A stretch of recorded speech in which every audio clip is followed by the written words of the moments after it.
আজকের বিশেষ অতিথি আমাদের যে চট্টগ্রাম জেলা পুলিশ সুপার, এবং তিনি একজন পরিচিত, সারা দেশে পরিচিত মুখ।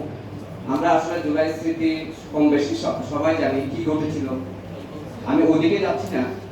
আমি আশা করব নতুন সরকারের কাছে যে আমরা যেন ঐক্যবদ্ধ হবে জুলাইয়ের শহীদদের যে ত্যাগ, শহীদদের যে বিনিময় হয়েছে, যে নতুন একটা দেশ সৃষ্টি হয়েছে, সেটা যেন আমরা ধরে রাখতে পারি। তাদের প্রতি যেন কোনো অবহেলা না হয়।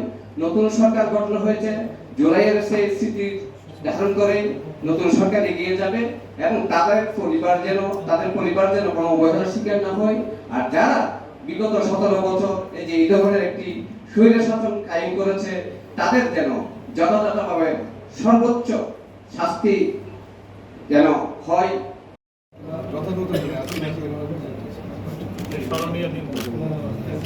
আমার সামনে কি সামনে